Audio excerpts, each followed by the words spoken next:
होने वाली हैं। सो क्लास 11 स्टूडेंट्स, जैसा कि आप लोग जानते हैं कि हम लोगों ने लास्टली और previously Newton's law of cooling के ऊपर डिस्कशन किया था और उसके कुछ न्यूमेरिकल्स को भी चेकआउट किया था। Today we are going to discuss something different from the Newton law of cooling और द स्पेसिफिक हीट से बिल्कुल थोड़ा सा हटके काम करने वाले हैं। So what is that topic, वो तो चलिए स्क्रीन पे इसके साथ और देखने के बाद ही पता चलेगा। तो लेट्स स्टार्ट विद दैट, जल्दी से आ जाते हैं। So today we are going to work on a something different topic and that topic is कि हमारे बॉडी के ऊपर जो आपको समझना है वो ये, कोई टॉपिक का अभी के लिए कोई पर्टिकुलर नेम नहीं है, but check this out. Let's suppose this is our body and over that body we are supplying some amount of heat. हम कुछ क्यू अमाउंट ऑफ हीट हमारी बॉडी को सप्लाई कर रहे हैं, हमारी बॉडी के ऊपर इंसिडेंट करवा रहे हैं। So what is the Q? Q is the heat incident on body। Body के ऊपर कितना हीट इंसिडेंट हुआ, स्टोरी के बाद टॉपिक समझ में आएगा, ठीक है। So now what happens to that whenever the heat falls on the body, that heat is utilized into three manners। उस हीट के तीन तरीके से यूटिलाइजेशन होते हैं। the three ways by which the heat can be used और the heat के साथ जो प्रोसेस किया जा सकता है। the process number one, it can be get reflected। क्या होगा? हीट सरफेस पे फॉल करेगा और वहीं से रिफ्लेक्ट होना शुरू हुआ। Okay, and we call this property इस प्रॉपर्टी को हम लोग बुलाते हैं रिफ्लेक्टेंस। क्या बुलाएंगे? Reflectance. Okay, the second thing that happens with the body is that happens to the heat by the body is absorbance। Second चीज जो होगी वो होगी हीट एब्जॉर्ब कर ली जाएगी and we call that property as a एब्जॉर्बटेंस।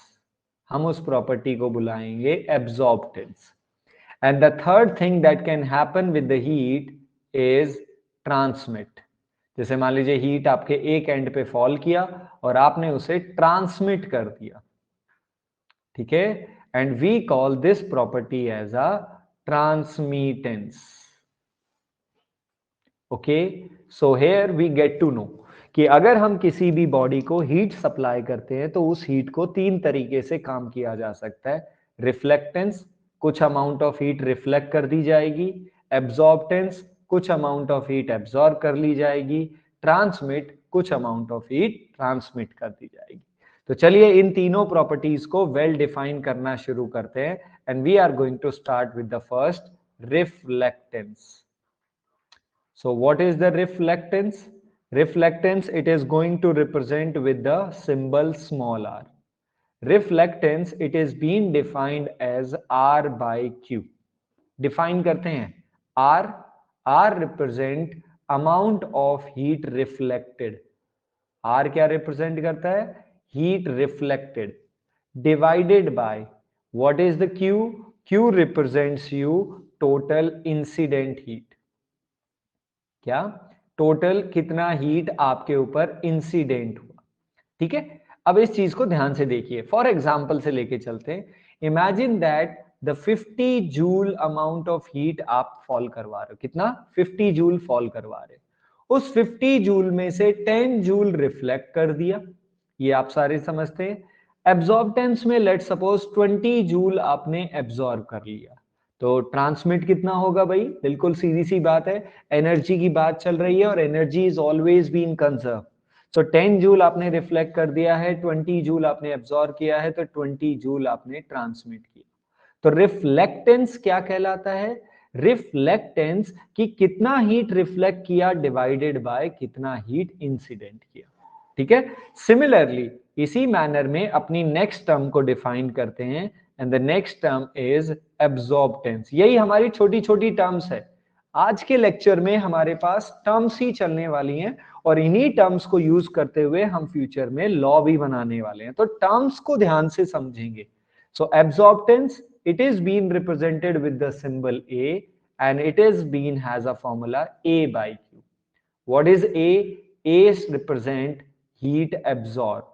आपने कितना हीट एब्जॉर्ब किया डिवाइडेड बाय Q रिप्रेजेंट भाई टोटल कितनी आई थी, यानी टोटल हीट में आपने कितना अमाउंट एब्जॉर्ब में लगा लिया. So that ratio is called as एब्जॉर्प्टेंस.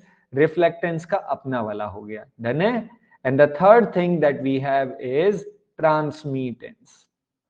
ठीक है, तो तीसरी चीज जो हमारे पास है दैट वुड बी ट्रांसमिटेंस, की हीट ट्रांसमिट भी की जा सकती है. And it would be T by R. What is T stands for? T will stands for heat transmitted. T क्या कहलाएगा? Heat transmitted divided by what is, sorry, my mistake, it is not R, it is Q. Okay, it has been error. ठीक है, T by Q, where Q represent you the total incident heat. Clear है. सो by this manner हमने वो तीनों properties को define कर लिया जो हमारे पास एक बॉडी शो कर सकती है with the heat. It show reflectance, it show absorptance और इट शो ट्रांसमिटेंस. क्लियर है. अब छोटा सा एक मैथमेटिकल वर्क करते हैं नेक्स्ट स्लाइड के ऊपर. Okay, let's add both all of them. चलिए तीनों को ऐड करना शुरू करते हैं. क्या करते हैं?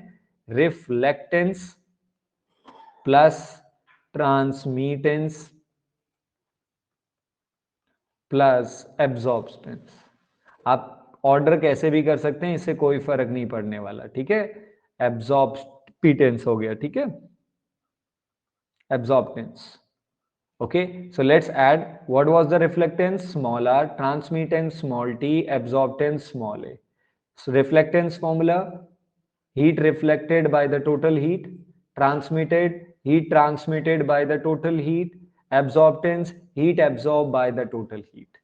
So what would be the R plus T plus small a? LCM would be the Q. Heat reflected plus heat transmitted plus heat absorbed. अब आपको सीधा सा एग्जाम्पल से क्लियर ही आ गया होगा.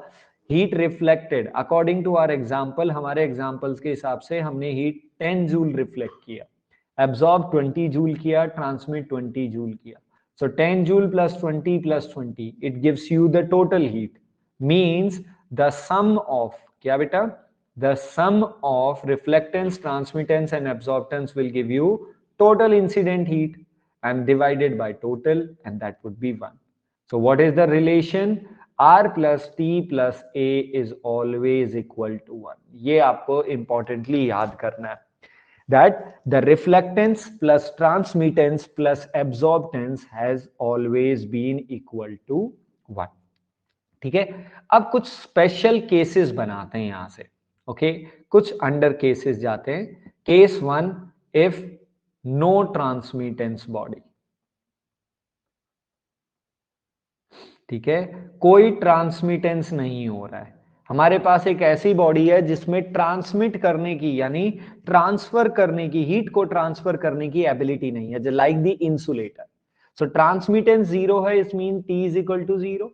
ओके, ये हम लोगों ने पॉइंट रख लिया. ठीक है, इस कंडीशन पे बात कर रहे हैं. तो भाई हमारे पास हमारी बॉडी क्या क्या कर सकती है? तो सर अगर टी जीरो है तो R plus A is equal to 1. यानी the body can either reflect और body can either absorb. Clear है? Okay, now from here the R is equal to 1 minus A. Okay, now I am going to ask you some question, और आप उस question, एक छोटा सा ही question है, आप उसका जवाब भी मुझे दे सकते हैं.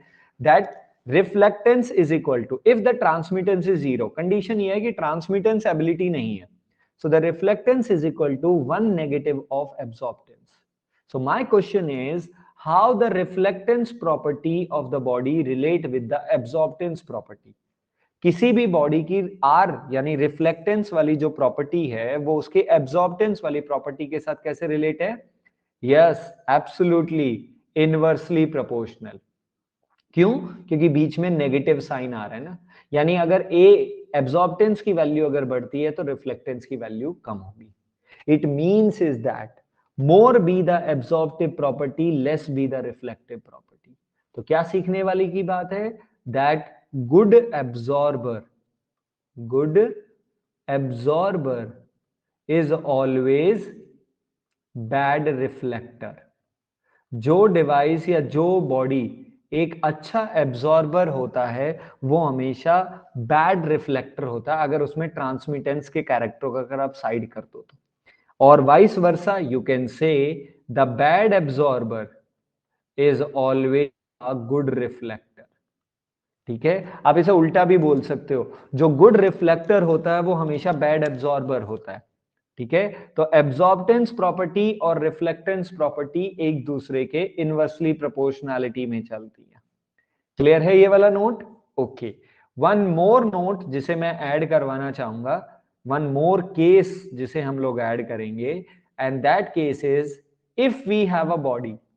अगर हमारे पास एक बॉडी है, एक ऐसा बॉडी है जिसका ट्रांसमिटेंस एबिलिटी इज जीरो, मतलब वो ट्रांसमिट नहीं कर रहा है, ठीक है, और उसका रिफ्लेक्टेंस प्रॉपर्टी भी जीरो है, मतलब वो रिफ्लेक्ट भी नहीं कर रहा है। इस बात को थोड़ा सा ध्यान में रखेंगे। ठीक है, कैसा बॉडी है हमारे पास? We have a body, we have a such type of a body whose transmittance property is zero as well as the reflectance property is also zero.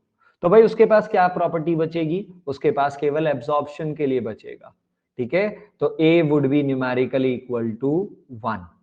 A is equal to 1 क्योंकि R भी zero हो गया और T भी zero हो गया by this relation, तो एब्जॉर्प्टेंस property 1 हो गई। What was the absorptance? Absorptance means amount of heat absorbed divided by total incident is equal to 1. Clear है? So it means is that A is numerically equal to capital Q. What is A? A means heat absorb. आपने कितनी heat absorb की। And what is capital Q? Capital Q is the total incident heat. इसका मतलब जितना energy आप उसके ऊपर incident करवाएंगे वो सारी की सारी एनर्जी या हीट को एब्जॉर्ब कर लेगा, सबको। अब पॉइंट यहां से एक कहानी शुरुआत होती है, छोटी सी सिंपल सी कहानी है और ये थोड़ा कलर गेम है। दैट ये तो आप फेमिलियर हैं from the 10th class that the human eye is sensitive to the light rays. हम लोग लाइट रेज को बहुत ज्यादा सेंसिटिव है, विबग्योर को। ठीक है, सो लेट्स सपोज आपके पास एक बॉडी है, ओवर दैट बॉडी, इस बॉडी के ऊपर आपके 7 के 7 कलर्स फॉल हो रहे हैं। कितने? 7, जो हम लोग जानते हैं विबग्योर। इसमें से केवल रेड कलर रिफ्लेक्ट हो रहा है। कौन सा कलर रिफ्लेक्ट हो रहा है? रेड रिफ्लेक्ट हो रहा है। बाकी जो रेस्ट हमारे पास बच गए, VIBGYO, rest of the 6 colour आपके यहीं पे एब्जॉर्ब कर लिए गए। केवल कौन सा कलर रिफ्लेक्ट हुआ? रेड, जो कि कहां पहुंचेगा? जो कि ह्यूमन आई तक पहुंचेगा। डन है? ह्यूमन आई तक पहुंचेगा। तो ह्यूमन आई को यानी आपको उस बॉडी का कलर कैसा दिखाई देगा? आपको कैसा दिखाई देगा? रेड दिखाई देगा। क्यों? क्योंकि उस बॉडी से रेड कलर रिफ्लेक्ट होके आया है, बाकी तो उसने एब्जॉर्ब किए। तो एक्चुअलिटी में जो बॉडी जिस कलर की दिखाई देती है वो एक्चुअल में उस कलर की है ही नहीं। वो उस कलर को तो कभी एब्जॉर्ब या उस कलर को तो कभी अपने पास ही नहीं रखना चाहता। आई थिंक ये वाला पॉइंट तो हम सबको मालूम है। अब बात यहां पे ये है कि अगर ये body, imagine that if this body absorb whole colour, सातों के सातों कलर्स को एब्जॉर्ब कर दे, ना ट्रांसमिट करे ना कुछ रिफ्लेक्ट, रिफ्लेक्शन के नाम पे आपको कुछ नहीं मिला, जीरो। ओके, कुछ नहीं रिफ्लेक्ट हुआ, तो बताइए आपको इस बॉडी का कलर कैसा दिखाई देगा? अगर किसी बॉडी से कोई भी चीज रिफ्लेक्ट होके ही नहीं आती है तो कैसा कलर दिखाई देगा भाई? बताएंगे प्लीज आप मुझे। हमें बॉडी कैसी अपीयर होने वाली है बेटा? अगर हमें किसी भी बॉडी से जो भी कलर हमारे पास अवेलेबल होंगे, वो कलर अगर रिफ्लेक्ट होके ही नहीं आए, कोई भी कलर रिफ्लेक्ट होके नहीं आया, तो what type of colour that you are going to see? Please कैसा दिखेगा बताइए बेटा? Adesh and all that. Black. Okay, Sahil is asking the question mark. Sahil आप पूछ रहे हो कि बता रहे हो? Okay, the colour will be absolutely, कैसा होने वाला है हमारा colour? The colour is going to be black. Very good. Colour कैसा दिखेगा? ब्लैक दिखेगा। तो अब आइए इसी पॉइंट पर, द क्वेश्चन जिस चीज पे हम केस पे हम बात कर रहे थे वो ये बात कर रहे थे कि दैट सर, यहां पे जितना भी हीट उसके ऊपर इंसिडेंट हुआ, वो सारा का सारा हीट और सारा का सारा एनर्जी या सारा का सारा लाइट, क्योंकि लाइट भी एक तरीके से एनर्जी का ही फॉर्म है, तो वो सब कुछ एब्जॉर्ब कर लिया गया। और अगर सब कुछ एब्जॉर्ब कर लिया गया तो उसमें ना तो कोई ट्रांसमिटेंस प्रॉपर्टी है ना उसमें कोई रिफ्लेक्टेंस प्रॉपर्टी है, तो वो बॉडी कैसी दिखाई देगी? ब्लैक दिखाई देगी। और ऐसी बॉडी को हम लोग क्या बुलाने वाले हैं? Black body. और अगर आपका एब्जॉर्प्टेंस 100% है, अगर आपका ए बिल्कुल 1 के बराबर है, परसेंटेज में बोले तो 100% एब्जॉर्प्टेंस है अगर आपका, तो we will call such type of a body as a perfect black body. क्या बुलाते हैं ऐसी बॉडी को? We call this body as a perfect black body. I think ये क्लियर हुआ, कैसी बॉडी को परफेक्ट ब्लैक बॉडी बुलाएंगे? जो 100% एब्जॉर्ब करती है। ठीक है, क्लियर है? यहां तक हम लोगों ने क्या सीखा? यहां तक हम लोगों ने सीखी 3 properties, reflectance property, absorptance property and transmittance property. ठीक है, ओके। इन प्रॉपर्टीज को लेके एक रिलेशन भी आ गया, that reflectance plus transmittance plus absorptance is 1, और उसके 2 केसेस आए। अब जो चीज हमें स्टडी करनी है, दैट पॉइंट इज, जिसे हम लोग अभी एनालाइज करने जा रहे हैं, that point is black body. यानी अब हम लोग केवल एक ही प्रॉपर्टी पे काम करेंगे, and that property is absorptive property. हम एब्जॉर्प्शन के बारे में बात करने वाले हैं केवल। ठीक है, तो यहां से हमारी एक न्यू टर्म स्टार्ट होगी, एब्जॉर्प्टिव पावर। ओके, अब इस एब्जॉर्प्शन से हमें क्या पढ़ने को मिलेगा? लेट अस वेट, बट सबसे पहले इस डेफिनेशन को क्लियर करते हैं। Absorptive power and the symbol is small A. Okay, जो अभी अभी हम पढ़ के आए हैं, तो एक बार इसको दोबारा से रीडिफाइन करते हैं। So it is defined as what? Ratio of heat absorbed, ratio of heat absorbed in certain time, किसी भी गिवन टाइम इंटरवल के अंदर, ratio of heat absorbed in certain time to the heat incident, heat incident within same time, in same time. ठीक है, तो आपने कितना heat absorb किया विद रिस्पेक्ट टू आपने कितना हीट इंसिडेंट करवाया, यही था। इसे ही हम लोगों ने एब्जॉर्प्टेंस का नाम दिया था। क्लियर है? Okay, now the point is that यहां पे एक लैम्डा जैसा सिंबल आपको इसके सफिक्स में दिखाई दे रहा है। This lambda is denotes the wave length of energy और रेडिएशन। जिस भी रेडिएशन को, या क्योंकि heat is also form of radiation, heat एक तरीके से वेव है, ये हम 12th क्लास में इसे वेरीफाई भी करेंगे और आगे भी चलेंगे, और अभी भी और कुछ आना बाकी है, बहुत कुछ। सो रेडिएशन जो भी आप फॉल करवा रहे हो, तो उसका वेवलेंथ कितना है? लैम्डा। ओके, तो वही पर्टिकुलर वेवलेंथ होनी चाहिए। तो आप वेवलेंथ यानी आप रेडिएशन नहीं बदलें, और सबसे इंपॉर्टेंट आप टाइम वही रखें। जितने टाइम में आपने एब्जॉर्प्टेंस प्रॉपर्टी पढ़ी है, उतने ही टाइम में इंसिडेंट प्रॉपर्टी पढ़ी है। ऐसे नहीं कि आपने कहा ओके कितना हीट एब्जॉर्ब किया सर, 50 जूल एनर्जी एब्जॉर्ब की, कितने टाइम में? 10 सेकेंड में। ठीक है, कितना हीट इंसिडेंट किया सर? 100 जूल इंसिडेंट किया, कितने टाइम में इंसिडेंट करवाया सर? 1 मिनट में।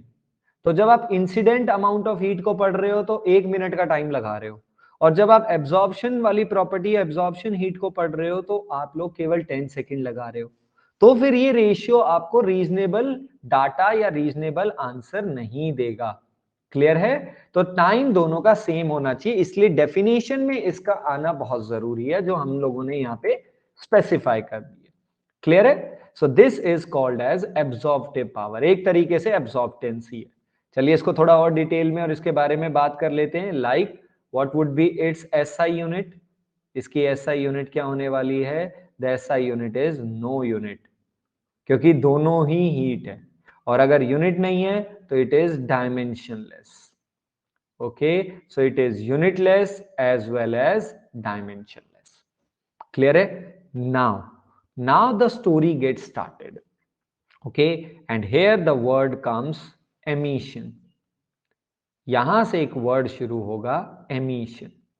Okay students, you all are familiar, we discuss previously in the modern physics में हम लोगों ने एक्साइटेशन के बारे में बात की थी, जिसके बारे में हमें बोर्स ने अपने एटॉमिक मॉडल में दिया था। क्या? कि when we provide the external energy to any atom, जब भी हम किसी भी एटम को एक एक्सटर्नल एनर्जी प्रोवाइड करवाते हैं, तो वो अपने ग्राउंड स्टेट से, कहां से, ग्राउंड स्टेट यानी स्टेबल स्टेट से एक्साइटेड स्टेट पे चला जाता है। कहां से कहां तक, ग्राउंड स्टेट से वो एक्साइटेड स्टेट में चला जाएगा, यानी लो एनर्जी से हाई एनर्जी पे चला जाएगा। डन है। ये उसने कैसे किया, ये उसने उस एनर्जी को एब्जॉर्ब करके किया। तो हम एब्जॉर्प्शन को पढ़ क्यों रहे हैं, अभी अभी मैंने बात की कि हमारा फोकस एब्जॉर्प्टिव पावर पे होगा, हम रिफ्लेक्टेंस और ट्रांसमिटेंस को नहीं बात करेंगे। हमने वही किया ना, हमने जब केस 1 बनाया तो ट्रांसमिटेंस को गायब कर दिया, आप स्क्रीन को देखिए। केस 2 बनाया तो हमने ट्रांसमिटेंस के साथ साथ रिफ्लेक्टेंस को गायब कर दिया। ओके, अब हमने एब्जॉर्प्शन इसलिए रखा क्योंकि जब आप रिफ्लेक्टेंस को देखते हो तो जो लाइट है, जो रेडिएशन है, वो सरफेस से फॉल करके वहीं से वापस चली जाती है। तो डेफिनेटली उसने आपके मॉलिक्यूलर स्ट्रक्चर पे कोई इफेक्ट नहीं डाला, उसने आपके मॉलिक्यूलर के अंदर कोई चेंजमेंट नहीं लाया। ट्रांसमिटेंस ने क्या किया, ट्रांसमिटेंस में आपकी बॉडी ने उस एनर्जी को लिया तो है, बट उस एनर्जी को पास ऑन करते गए, अपने पास नहीं रखा। तो इससे भी उसके मॉलिक्यूलर चेंजेस में ज्यादा कोई खास फर्क नहीं आता है। बट जब आप उसे एब्जॉर्ब करवाते हो तो ये एब्जॉर्प्शन एनर्जी, ध्यान से सुनेंगे, ये एब्जॉर्प्शन एनर्जी आपके एटम्स के, आपके मॉलिक्यूल्स हो गए, आपके एटम्स हो गए, आपके इलेक्ट्रॉन्स हो गए, उन्हें उनकी ग्राउंड स्टेट से, ग्राउंड स्टेबल स्टेट से एक्साइटेड यानी हाई एनर्जी स्टेट तक लेके जाएगा। ये कैसे हुआ, एब्जॉर्ब करके हुआ। ठीक है, अब क्या होगा, अब स्टोरी को ध्यान से सुनना। अब ये होगा कि अब आपका एटम, मॉलिक्यूल और इलेक्ट्रॉन एक्साइटेड स्टेट में आ चुका है। एक्साइटेड मतलब हाई एनर्जी में आ चुका है। ठीक है, ज्यादा एनर्जी हो गई अब उसके पास। अब ज्यादा एनर्जी तो उसे अनस्टेबल बनाएगी ना, तो वो वापस से स्टेबल होने की कोशिश करेगा, और जब वो वापस से स्टेबल होगा it will release the radiation. क्या करेगा वो, रिलीज द रेडिएशन, रेडिएशन को रिलीज करेगा। ठीक है, and this radiation releasing is called as emission, इसे ही एमिशन बुलाते हैं। हाँ, ये हर मटेरियल के लिए अलग अलग होती है, किसी की एमिशन पावर अच्छी होती है, वो अभी हम डिफाइन करने जाएंगे उस चीज को। सो आई होप आप एमिशन समझ रहे हो। एमिशन कैसे हुआ, यू हैव अ बॉडी, आपने हीट फॉल करवाई क्यू, उस हीट को एब्जॉर्ब कर लिया गया। क्या कर लिया गया, एब्जॉर्ब कर लिया गया। इस एब्जॉर्प्शन ने उसे ग्राउंड स्टेट से उठा के एक्साइटेड में किया, और then to return back to the excited to the ground state, और अपने आप को स्टेबल बनाने के लिए it will try to release some heat. ठीक है, तो यहां से बॉडी में से एनर्जी निकल रही है। ओके, ये बॉडी में से जो एनर्जी निकल रही है इसे रिफ्लेक्टेंस के साथ कोई कंफ्यूज नहीं करेगा, प्लीज इस बात को मैं क्लियर कर देना चाहता हूं फॉर एवरी स्टूडेंट। क्लास जो अभी कनेक्टेड हैं, जो नहीं है, जो यूट्यूब पे देख रहे हैं, everyone please do not get confuse this emission with the reflectance, कि भाई बॉडी में से बाहर निकल रहा है तो सर रिफ्लेक्टेंस भी तो यही होता है। तो रिफ्लेक्टेंस में क्या होता है, लाइट फॉल करती है सरफेस से और यहीं से वापस चली जाती है, इट नेवर गेट एब्जॉर्ब्ड। यहां पे एब्जॉर्प्शन हुआ, उसके बाद एमिशन हुआ। क्लियर है, emission, emission is the release of the radiation from the body. ठीक है, और एमिशन सबसे अच्छा कौन करेगा, कोई बताएगा एमिशन क्यों हुआ था। एमिशन इसलिए हुआ था क्योंकि रेडिएशन एब्जॉर्ब हुई थी। तो इसका मतलब सबसे अच्छा एमिशन कौन करेगा, जो सबसे ज्यादा एनर्जी को एब्जॉर्ब करेगा। और सबसे ज्यादा एनर्जी कौन एब्जॉर्ब करता है, ब्लैक बॉडी, क्योंकि ब्लैक बॉडी के अंदर एब्जॉर्प्शन प्रॉपर्टी सबसे अच्छी होती है। तो हम इस पॉइंट को याद रखते हैं, और इसी पॉइंट को ध्यान में रखते हुए now we are going to define the next term called as emissive. Sir एक बार कोड बैक कर दो। क्या बेटा, प्लीज आप एक बार ले लिया करो यार जल्दी, और बाकी आपको रिकॉर्डेड लेक्चर में मिलेंगे ना ये। डन है, चलिए, so let's start with that next term जिसको हम लोग आगे प्रोसीड करने वाले हैं। प्लीज एक बार इसे देखेंगे, that it would B emissive power. अभी हमने कौन सी पावर पढ़ी थी, एब्जॉर्प्टिव पावर पढ़ी थी, है ना। Now we are going to discuss with emissive power, symbol E divided by lambda. So what is the emissive power? I am going to define. It says that at given temperature, आप temperature change नहीं करेंगे, क्योंकि temperature change करने से जो आप light incident करवा रहे हो वो आप कंटिन्यूअसली चेंज कर दोगे। सो लाइट जो आपने इंसिडेंट करवानी है वो आपने करवा दी, अब आपने उसे एब्जॉर्ब किया और आगे बोला। तो at given temperature of given wavelength for given wavelength, तो गिवन वेवलेंथ की लाइट होनी चाहिए, गिवन टेम्परेचर पे होनी चाहिए, ठीक है। लैम्डा और टेम्परेचर दोनों सेम होंगे, सो ये दोनों कंडीशन सेम होनी चाहिए। So what is emissive power at given temperature for a given wavelength?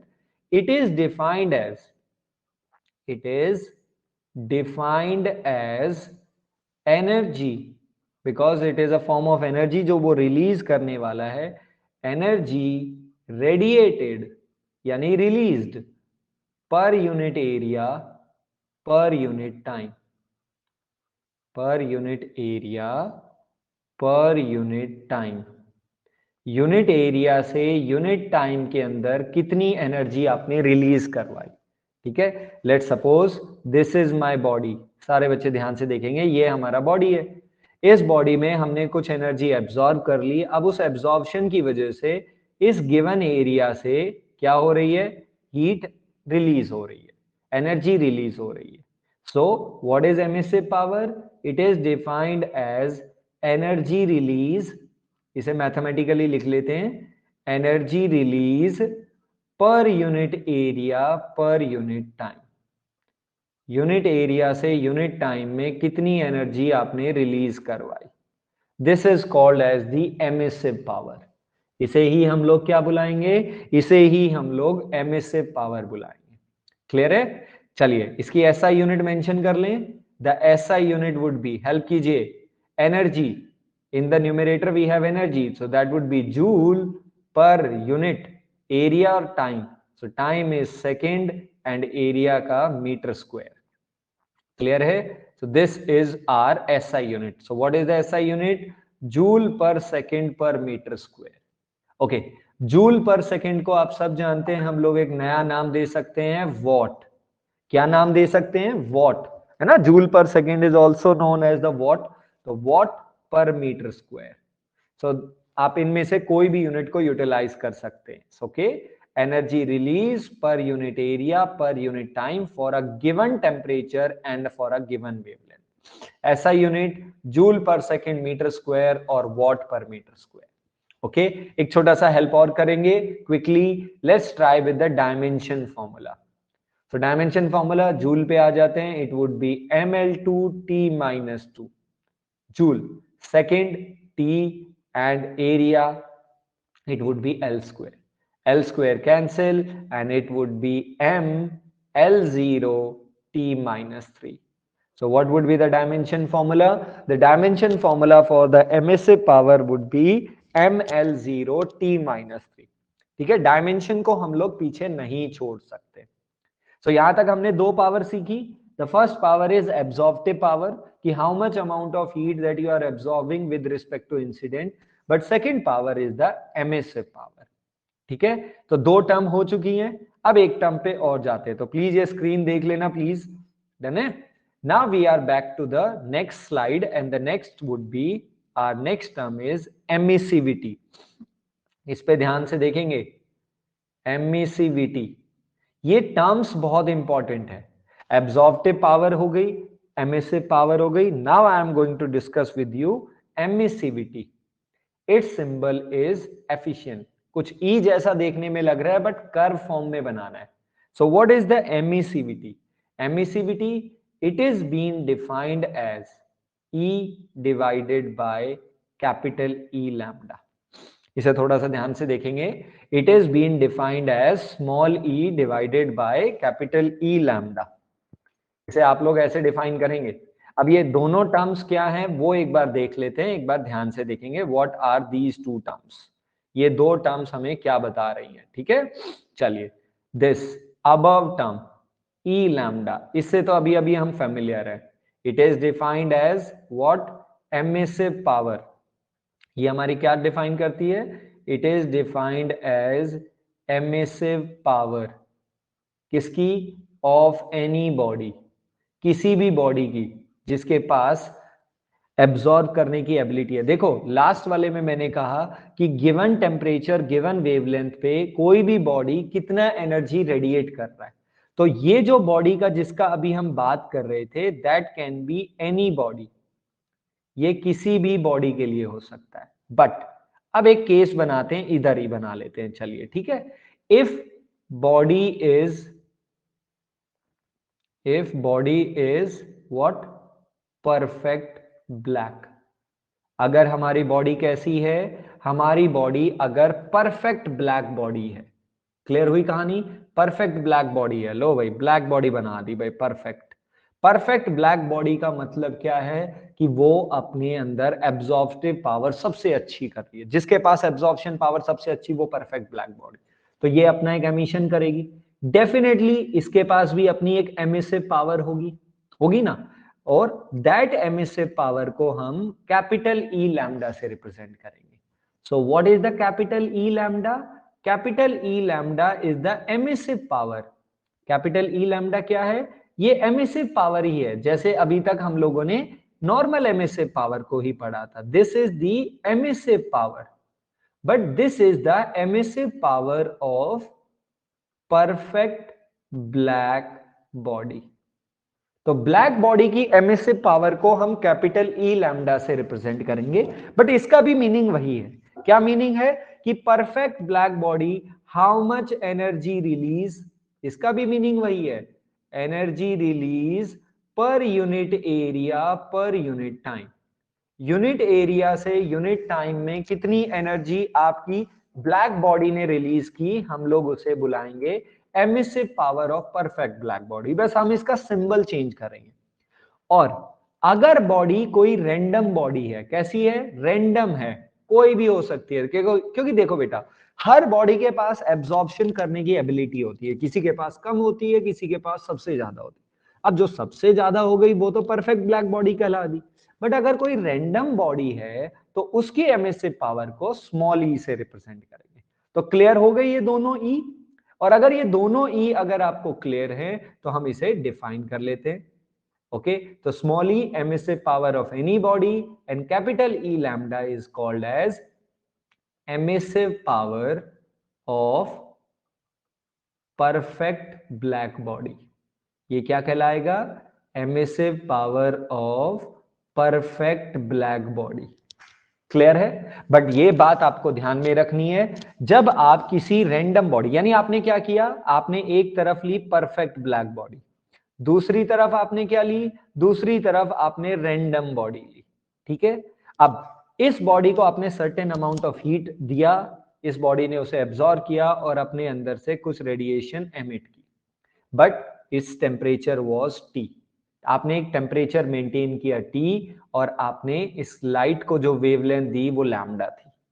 Same temperature maintain करना है परफेक्ट ब्लैक बॉडी के लिए, और सेम वेवलेंथ देनी है। अगर उसी टेम्परेचर पर और उसी वेवलेंथ की रेडिएशन अगर हम ब्लैक बॉडी को देते हैं तो वो भी एब्जॉर्ब करेगा, बट वो ज्यादा एब्जॉर्ब करेगा, इसलिए तो ब्लैक बॉडी बुलाया, और वो भी अपनी एमिशन दिखाएगा, ठीक है। और उसकी एमिशन को हम ई लैम्डा से रिप्रेजेंट करेंगे, और इसकी एमिशन पावर को हम स्मॉल ई लैम्डा से। सो किसी भी बॉडी की एमिसिव पावर को हम परफेक्ट ब्लैक बॉडी की एमिसिव पावर के साथ कंपेयर करते हैं, and that ratio is called as emissivity. वो क्या कहलाती है? वो एमिसिविटी कहलाती है। क्लियर है? So what is the emissivity? It is defined as, अब इसे हम डिफाइन कर लेते हैं, I hope. It is defined as the ratio of emissive power of body, emissive power of body to the emissive power of perfect black body. Emissive power of perfect black body, perfect black body. I hope ये वाली बात आपको समझ में आ गई होगी। Done है?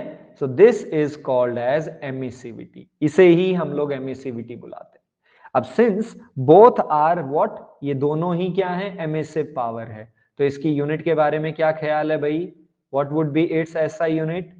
Numerator is also the emissive power, denominator is also the emissive power. Now what is emissive power, ये हम ऑलरेडी डिस्कस कर चुके हैं. So since both are the emissive power, that's why emissivity is again unitless and dimensionless. Clear है, ये unitless भी होगी और डायमेंशनलेस भी होगी. क्लियर. अब कुछ छोटे छोटे इंपॉर्टेंट नोट्स ले लेते हैं. ओके, अब सीधी सी बात ये है कि हम जानते हैं कि अगर परफेक्ट ब्लैक बॉडी है तो उसका एमिसिव पावर सबसे ज्यादा होगा, जो कि 1 होगा, क्योंकि वो एब्जॉर्ब करेगा, एमिशन भी करेगा. ठीक है.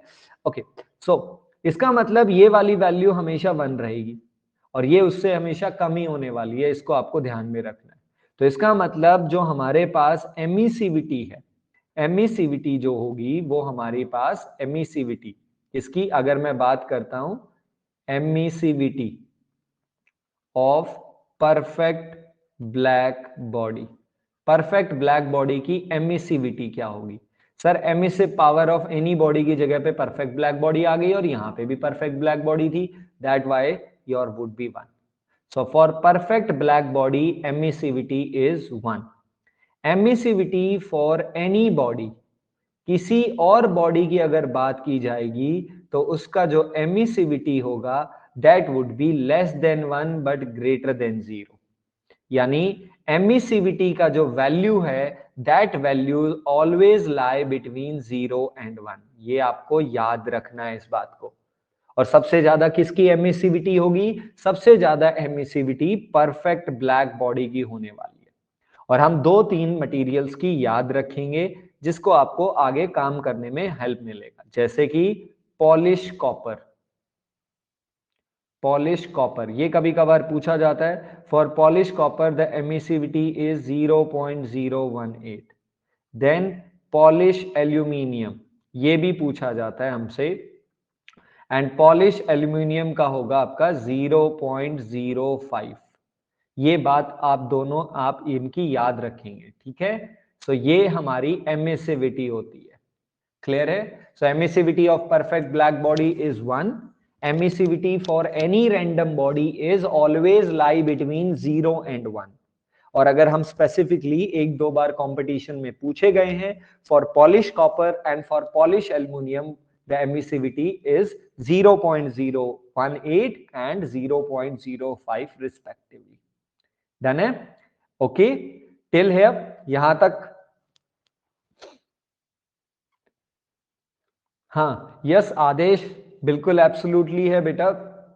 दैट वुड बी कि sir for perfect white body, अगर बिल्कुल व्हाइट बॉडी है तो इसका मतलब वो एब्जॉर्प्शन नहीं कर रही, वो सारा रिफ्लेक्टेंस कर रही है, तो उसके केस में एमिसिविटी पावर 0 हो जाएगी और वो बिल्कुल एक्यूरेट हो जाएगा. दैट्स एब्सोल्युटली करेक्ट कि अगर आप परफेक्ट व्हाइट बॉडी को ले रहे हैं तो आपके पास एमिशन होगा ही नहीं. बट मैंने व्हाइट बॉडी का बात इसलिए नहीं किया क्योंकि व्हाइट बॉडी को अगर हम एनालाइज करने जाएंगे तो फॉर व्हाइट बॉडी में एमिशन एबिलिटी नहीं होगी और अब हमें यहां पे एमिशन कैरेक्टर को कंटिन्यू करना है. ठीक है. Okay, so that's all for the today's